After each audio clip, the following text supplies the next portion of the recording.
Celebrating 30 years of phenomenal trend forecasting, 5 times a week, Monday through Friday. Here's Gerald Celente with today's trends in the news. Hi, this is Gerald Celente, Tuesday, May 12th, 2015. And here are some of today's trends in the news. Over there in Asia, the markets, kind of like that. And in Europe, they were down almost 2%. And here in the USSA, they were down below 100. But they popped back up and closed below 30. And gold's up a little bit. Not a lot of news about much. Front page story here in the Financial Times. GSK chief warns of bad medicine, with that cute language, in pharmaceutical M&A, merger and acquisition.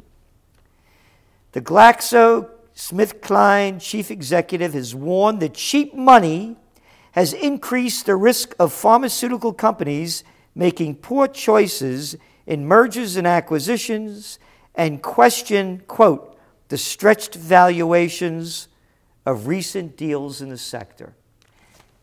Stretched valuations, not only in that sector, in all the sectors. This cat spells it out as clear as day. GSK has remained on the sidelines of the pharma M&A boom, as other drug makers have paid big premiums for growth assets. Quote, some of these valuations look stretched, Sir Andrew told Financial Times. We're not going to get drawn into the idea that just because money is cheap, you can do anything. More than $460 billion of deals have been struck across the pharma and biotech sectors since the start of last year.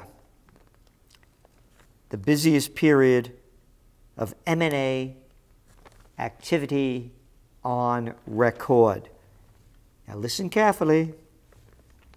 Without singling out specific deals, Sir Andrew said, quote, when interest rates are essentially zero, it is inevitable that you are going to see a discipline reduction in M&A, and therefore the probability of people making poor choices must have gone up. The money's for free, not only in pharma, across the board, the only thing boosting the markets.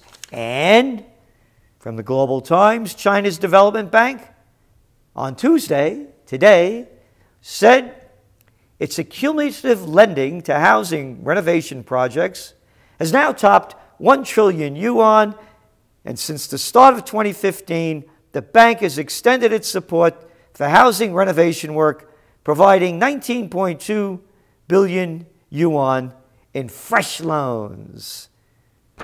And they're going to keep pumping in more. Financial Times. Beijing ponders real economy conundrum. Authorities battle for looser monetary policy to feed through to business. China's third interest rate cut in 6 months signaled the central bank's commitment to pushing back against deflation and impact on real borrowing costs. You know what that is? Bullshit level, DEFCON 5. OP. Here we go. But what is clear to analysts is the extent to which lower rates and a host of other easing measures can solve the conundrum that has bedeviled many a central bank. What childish language this is. What kitty crap talk. Oh, analysts, we've been saying this for how long? No recovery, a cover-up. How to ensure looser monetary policy translates into a greater flow of funds into the real economy. It doesn't flow into the real economy. How much more proof does everybody need? It's only boosting the markets. And they keep pumping out the crap. And what this guy said, Sir Andrew, did you get knighted by the Queenie, sir? Or did your mama give you that name, sir? Stop this bullshit. What's this guy, sir? Kneel down, the Queen is gonna make you a sir. Anyway, this guy laid it out straight. It's a fraud. It's the biggest fraud in world history, except the wars that they start and the people that they kill. Hey, I didn't mention about oil prices. Woof! They is up. You know why? Almost 2%. Reports coming out, but not out of the United States, out of the Iranian news agency, that they've attacked Saudi oil fields. Son of a gun. Those Yemenis, how dare they? Don't you know they have the right, the Saudis, to bomb the hell out of innocent people? Oh, they found a Moroccan jet came down there too, bombing them. Them coalition friends of murders. What the hell is Morocco doing bombing Yemen? I'll tell you what, a bunch of sick people. Don't get upset. Why should I call them sick son of a bitches when the word psychopath sounds so much nicer? So, oil prices are going up because of that. They're not going up because of the new news that there may be more oil flowed into the market. Hey, all you little liberals, all you little weenies, all you disgusting Obama apologists. Obama will allow drilling for oil in Arctic Ocean. Obama move is a blow to environmentalists who fear a spill. What a joke. What a disgusting... All of these presidents that make these promises and break them, they should be brought up for treason. They're traitors. And all you people buy this crap. Hey, the presidential reality show's coming up. It's right in full gear now, but it's going to get hotter. What new lies will they come up with?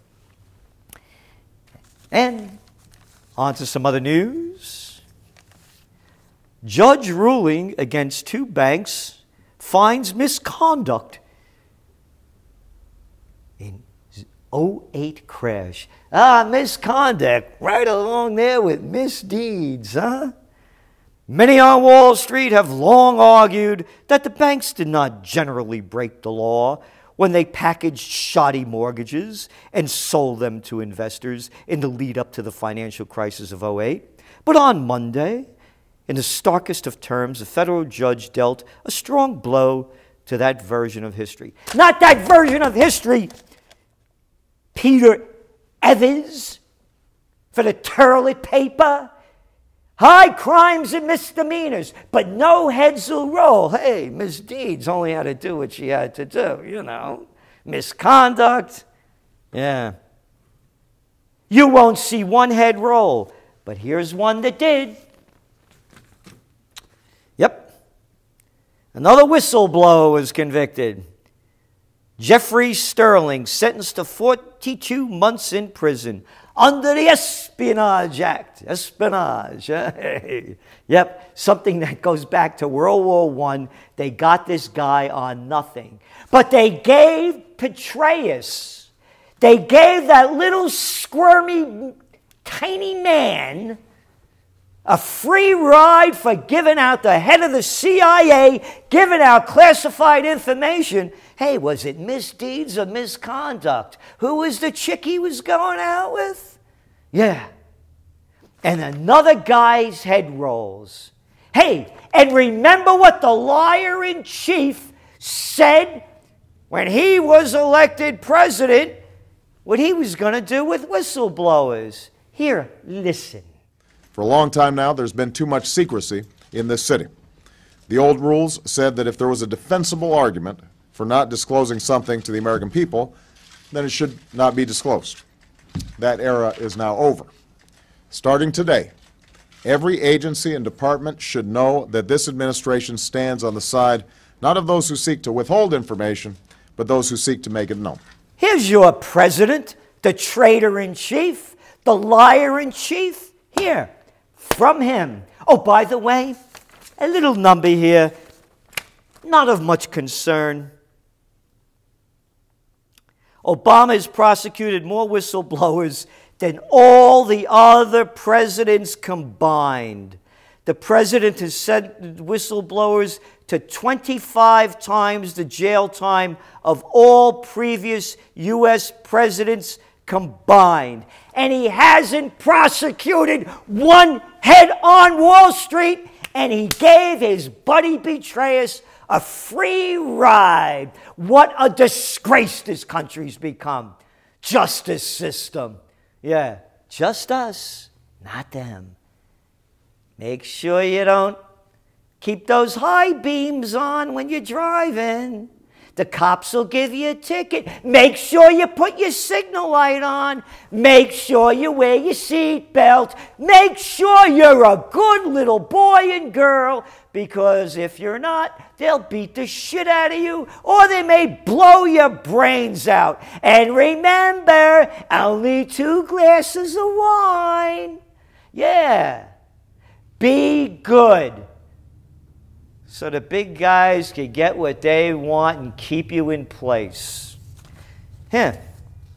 Often, the best source of information about waste, fraud, and abuse in government is an existing government employee committed to public integrity and willing to speak out. Such acts of courage and patriotism, which can sometimes save lives and often save taxpayer dollars, should be encouraged rather than stifled.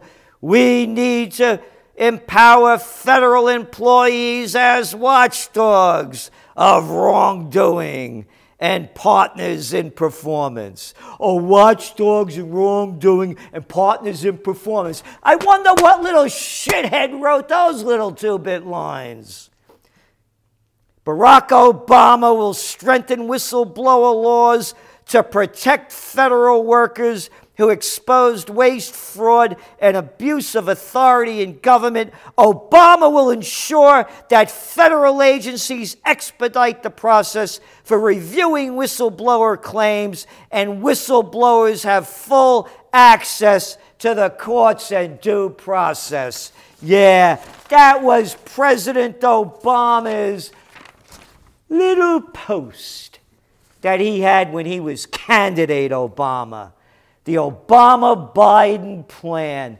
The Obama-Biden bullshit. One lie after another. Hey, check it out. Republicans move to rescue Obama trade. Yeah, the TPP, Trans-Pacific Partnership, calling on the Republicans. Obama trade? No, no, no.